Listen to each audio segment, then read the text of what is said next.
We think the old models, the old style universities, the old way that we've been organized, the old way that we've taught, the algorithms that we use in terms of the way that we construct our knowledge enterprise, they're done. And we've been working for over a decade now to completely restructure the very idea of a teaching, learning, and discovery institution. We're surrounded by individuals who believe that their job is to protect the way things are. So we're out a bit kind of as a university pariah right now. The algorithms that we're putting into our master learners are too few in number, too limited in quantity, and too slow in adaptations. So let me back up a little bit and say that it is time for all of us to find ways to make our organizations complex, adaptive, high-speed, high-change, complex adaptive systems. Complex adaptive learning system. Doesn't make any difference what you want to do, we're not going to succeed.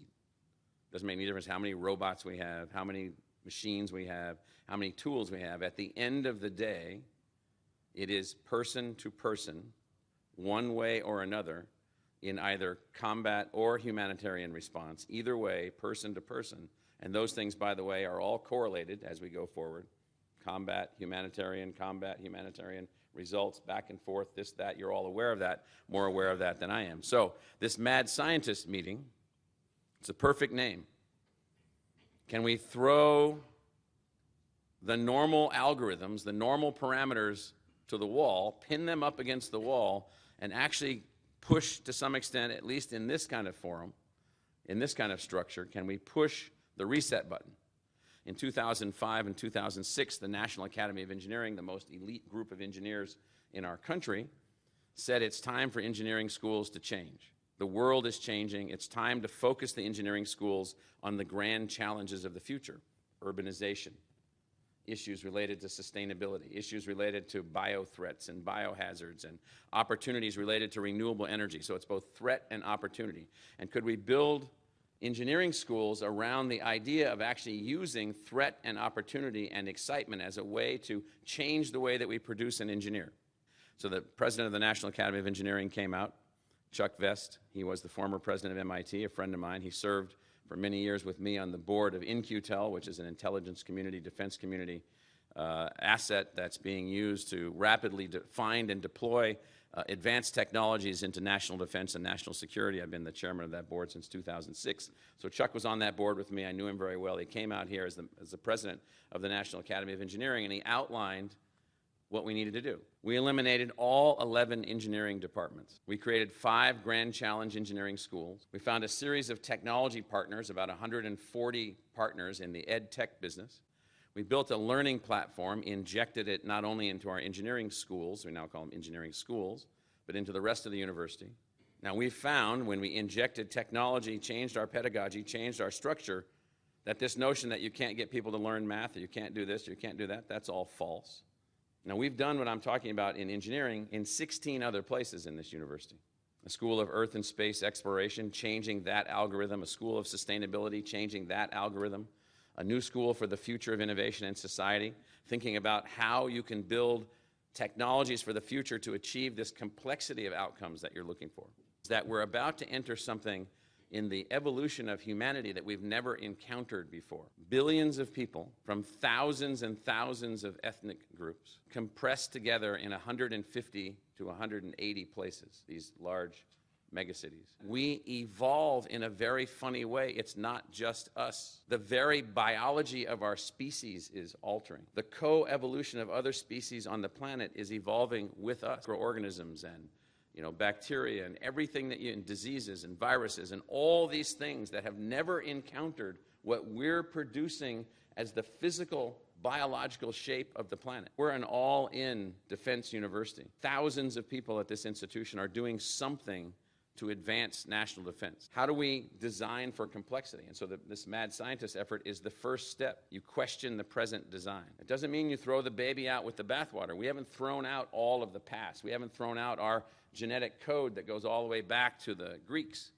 and the Greek academies, sitting with Plato and others, sitting around dreaming about how to produce knowledge. We haven't eliminated that as a part of our genetic background, just like the Army won't eliminate the lessons learned in fighting the American Civil War, and we heard about Fort Leavenworth in the 1880s, and learning how to think and learning how to adapt to the complexities of dealing with the fights in the Indian Wars and insurgencies and you know, all the other things. That's the cumulative knowledge of the Army. And all of that is fantastically important and valuable. How many parameters does the Army have in its algorithm? How many parameters do we not have? How much awareness do we not have?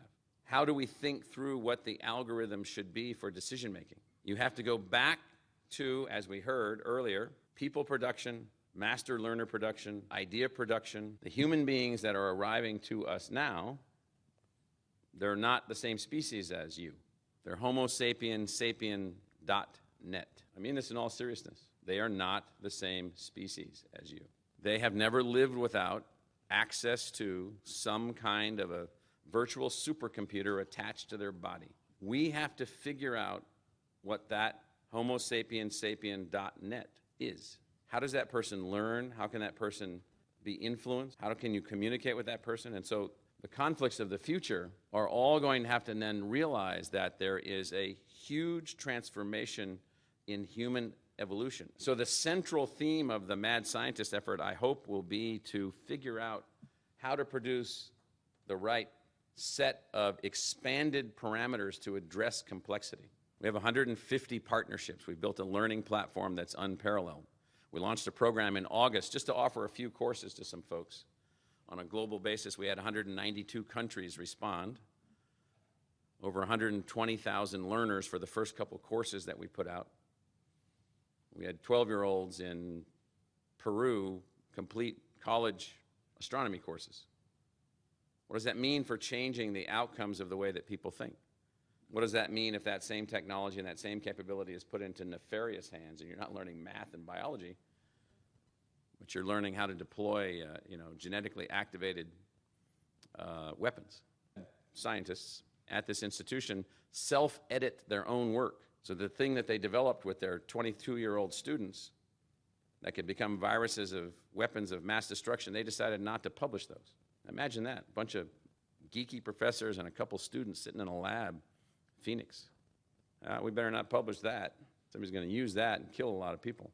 How do we expand even the idea of what is conflict? Yeah, and you don't want your brain to explode, but you want it to almost explode, and that's why I like this name, Mad Scientists. Assume that the algorithm that you have for solutions is completely and totally inadequate. So again, we're all in. We're excited about this. We're happy to be a part of all this and look forward to working with you in the future.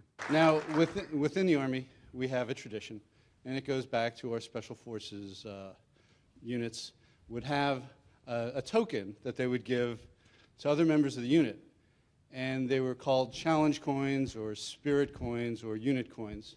And we actually have one for the mad scientist. It has a brain on a computer chip.